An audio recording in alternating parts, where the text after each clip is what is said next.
Books that speak मध्ये तुम्हा सर्वांचं स्वागत आहे. आमच्या वर्गात एक नवीन मुलगी आलीये. वर्ग शिक्षकांनी मला तिच्याशी मैत्री करायला सांगितलंय, पण म्हणजे काय करायचं ते अजून नीटसं कळतच नाहीये. ती आम्हा बाकी सगळ्या मुलांसारखी नाहीये. ही एक अनोखी गोष्ट आहे. पत्रांमधून उलगडत जाणारी मैत्रीची आणि मैत्र जुळण्याची. गोष्टीचं नाव आहे मदतीचा हात. Original story a helping hand by Pratham Books. गोष्ट लिहिली आहे पायल धार. चित्रांकन वर्तिका शर्मा. मराठीत अनुवाद सुश्रुत कुलकर्णी. गोष्टीचं वाचन आसावरी दोशी. प्रिय, तुला माहितीये तू कोण आहेस. तू जी कोणी आहेस ती. शिवाय हे पत्र तर तू कधीच पाहणारही नाहीचेस. आपल्या वर्गाच्या वर्गशिक्षिका म्हणजेच क्लास टीचर मला म्हणाल्या की तू शाळेत नवीन आली आहेस, त्यामुळे मी तुझा मार्गदर्शक म्हणजे गाईड व्हावं आणि इथला परिसर, सगळी माणसं यांची तुला नीट ओळख करून द्यावी. मार्गदर्शक म्हणजे नक्की काय ते माहीत नसल्याने मी शब्दकोशात पाहिलं. अली, गौरव, सुमी आणि राणी यांनी घरी जाताना मला प्रश्न विचारून डोकं खाल्लं माझं. मी मात्र त्यांना म्हटलं की तुम्ही कशाबद्दल बोलताय हे मला कळतच नाहीये. ते काही खरं नव्हतं. मला कसं माहीत नसणार. बघ, तुझ्यामुळे मला मित्रांशी खोटं बोलावं लागलं. तुझा विश्वासू मी. हाय. माझी आई म्हणते लोकांकडे असं नजर रोखून पाहणं चांगलं नसतं म्हणे, पण सगळी मुलं तर सारखी तुझ्याकडेच पाहत असतात. शिवाय आता मी तुझा मार्गदर्शक असल्याने ते माझ्याकडेही पाहतात. तू आमच्या शाळेत आलीसच कशाला? तू का नाही जात तुझ्या जुन्या शाळेत परत? तुला माहितीये का काल काय झालं ते? काल शाळा सुटल्यावर अली, गौरव आणि त्याच्या 7वीतल्या 2 मित्रांनी मला कोपऱ्यात घेतलं. त्यांनी माझं दप्तर हिसकावून घेतलं. त्यांच्या काही प्रश्नांची मी उत्तरं दिल्याशिवाय दप्तर परत देणार नाही असं त्यांनी धमकावलं. तुला माहीतच आहेत ते प्रश्न. त्यांनी माझं दप्तर एका झुडपात फेकलं. ते शोधायला मला आतमध्ये सरपटत जावं लागलं.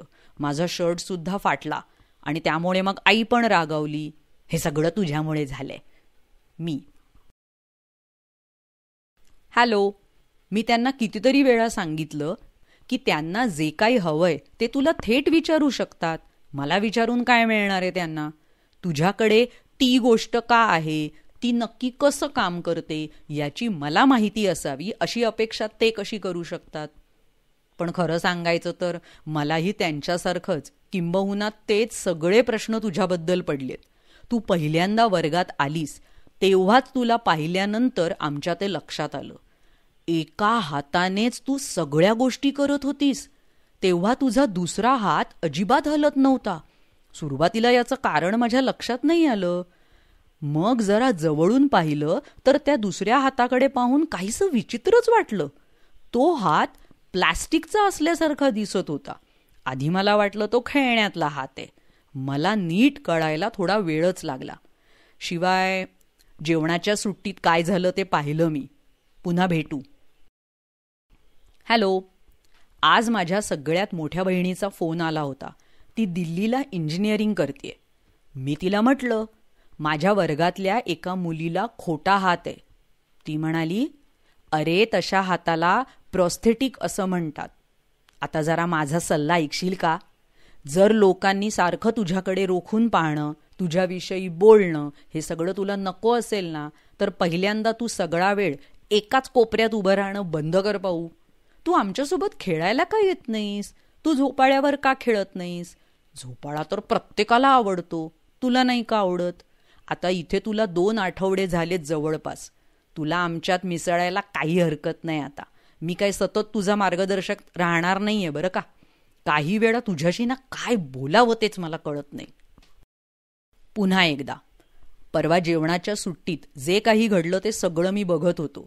जरा उत्सुकता म्हणून विचारतो, एक हात असणं विचित्र आहे का ग?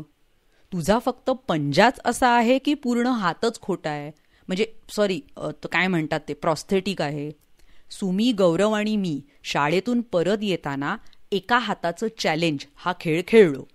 कुठलीही गोष्ट करताना एकाच हाताचा वापर करायचा असा या खेळाचा नियम. एकाच हाताने दप्तर भरायचं, शर्टची बटणं लावायची, असं. सुमीला काही एका हाताने बुटाची लेस बांधता आली नाही आणि ती तोंडावर पडली. त्यात तिच्या हनुवटीला लागलं. आपल्या वर्गशिक्षिकेने ते पाहिलं, तिला औषध लावलं. मग तिला निष्काळजीपणाबद्दल त्या ओरडल्या. म्हणाल्या, अशी लेस न बांधता डोंगरात फिरत असतात का? घरी जाताना कुठे धडपडली असतीस तर? हे मोठे लोक ना उगाच फार काळजी करत असतात बाबा. हाय, तुला माहितीये का योगायोग म्हणजे काय असतं ते? आपण जे बोलतोय ना तसंच घडतं काही वेळाने, एका विचित्र प्रकारे. म्हणजे बघ ना, माझ्या आधीच्या पत्रात मी तुला सुमी आणि तिच्या लेसबद्दल सांगितलं होतं, पण आज मी तुला पाहिलं लेस बांधताना. तू एका हाताने ज्या सफाईने लेस बांधलीस तसं मला 2 हातांनी सुद्धा करता येणार नाही. खूपच भारी होतं ते. तू माझी मैत्रीण असतीस ना तर मी तुझ्याशी लेस बांधण्याची रेसच लावली असती. नाही नाही नाही नाही, खरं तर मी तुझ्याकडून एका हाताने लेस कशी बांधायची हे शिकून घेतलं असतं. मी घरी येऊन तुझ्यासारखी पटपट लेस बांधायचा प्रयत्न केला, पण छे, नाही बाबा, मला नाही जमलं. तू कसं करतेस हे सगळं? बहुधा मी तुला उद्या विचारेन शाळेत याबद्दल. भेटायला उत्सुक. हाय, काल तू मला जे म्हणालीस त्यानंतर मी एका हाताने बऱ्याचशा गोष्टी करायचा प्रयत्न केला, पण तसं करणं किती अवघड आहे हे नीटच कळालं. म्हणजे एका हातानेच कपडे घालायचे, आंघोळ करायची, दप्तर भरायचं. म्हणजे तू कसं करतेस तसं सगळं? त्या दिवशी जेवणाच्या सुट्टीत मला नीट जाणीव झाली की जवळपास सगळ्याच गोष्टी तू आमच्यापेक्षा जरा वेगळ्याच पद्धतीने करतेस. बरं ऐक ना, मी परवा तुला आमच्यात खेळायला येण्यावरून जे काही म्हटलं ना त्याबद्दल सॉरी. आणि झोका घेण्याबद्दल सुद्धा जे काही म्हटलं ते सॉरी. एकाच हाताने झोक्यावर तोल सांभाळणं खरंच अवघड आहे. मी केला तसा प्रयत्न परवा. पण तू जंगल जिम चांगलं खेळतेस की. तुला वर लटकता येत नसलं तरी तू पळतेस मात्र अगदी जोरात. अगदी स्पोर्ट्स डेला बक्षीस मिळवलेल्या अलीपेक्षा पण जोरात. बाय. हॅलो, तो चित्रपट फार मस्त होता ना? मी तर इतका हसलो की हसून हसून माझ्या डोळ्यात पाणी आलंच. ते तर आलंच, पण वर पोटात पण दुखायला लागलं. शाळेत चित्रपट दाखवतात त्या दिवशी शाळा मला फार आवडते. त्या दिवशी अभ्यासाचे तास नसतात ना. मागच्या वेळी म्हणजे तू आपल्या शाळेत यायच्या आधी आम्हाला एक चित्रपट दाखवला होता. त्या चित्रपटात वाघाचा एक बछडा जंगलात वाट चुकतो असं दाखवलं होतं. ते बघून आम्हाला खूप काळजी वाटली होती, कारण ती एक सत्य घटना होती म्हणे. मग पुढे तो कुणाला तरी सापडतो आणि ते लोक त्याला परत कुटुंबाकडे सोडून येतात असं त्यात दाखवलं होतं. तुला माहितीये का, अशा सत्य घटना असलेल्या चित्रपटाला माहितीपट म्हणतात. वाघाची पिल्लं गोड असतात ना. मागच्या वर्षी आमच्या शेजारी एक गोड दिसणारं कुत्र्याचं पिल्लू होतं. आता ते मोठं झाल्याने गोड नाही दिसत मात्र. मला जायचंय हा, निघतो मी, बाय. हॅलो हॅलो, तुला माहितीये, तुला बसमध्ये बघितल्यावर मला किती आश्चर्य वाटलं ते. तुझे आणि माझे बाबा एकाच ऑफिसमध्ये काम करतात हे मला माहीतच नव्हतं. त्यांच्या ऑफिसच्या सहलीला तुला बघून मला एकदम आनंद झाला, कारण मागच्या वेळी माझ्या वयाचं कुणीच नव्हतं. मला खूप कंटाळा आला होता तेव्हा. असू दे, आत्ता मी खूप दमलोय, झोपावा आता, उद्या शाळेत भेटूच. हाय. बहुतेक आता तुला धोक्याचा इशारा देण्याची वेळ येऊन ठेपलेली आहे. आपल्या शाळेचा वार्षिक महोत्सव जसजसा जवळ येतो तसतसे आपले मुख्याध्यापक सर जरा वेड्यासारखंच वागायला लागतात. ते सगळ्यांवर ओरडत सुटतात. तुझ्यावरही ते ओरडतील हा कदाचित, पण वाईट वाटून घेऊ नकोस हा, ते तसलेच आहेत. आई म्हणते कार्यक्रमाची जबाबदारी त्यांच्यावर असल्याने ते कामाचा खूप ताण घेतात. आता म्हणजे नक्की काय ते मला खात्रीने नाही सांगता येणार, पण ते जरा ताणलेले दिसतातच खरे. तू त्यांचे केस पाहिलेस? विजेचा जोरदार शॉक लागल्यासारखे दिसतात ना तेच. आणि मला तरी वाटतं राणीने जरा दुष्टपणाच केला मागच्या वर्षी. त्यांच्या खुर्चीमध्ये बेडूक ठेवून. त्यांनी हे पत्र लिहिताना पकडायच्या आत मी थांबवतो. अगं, तुझा नवा हात एकदम मस्तच मस्त आहे.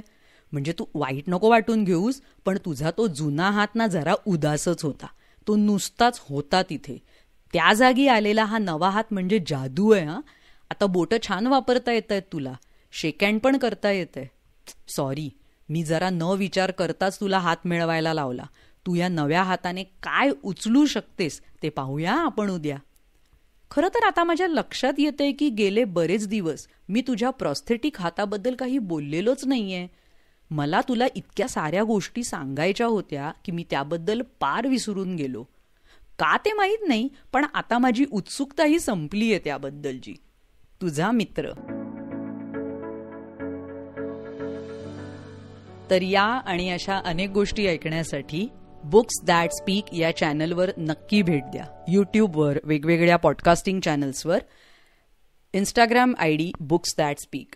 भेटूया लवकरच पुढल्या प्रस्तुतीत. Bye bye. धन्यवाद.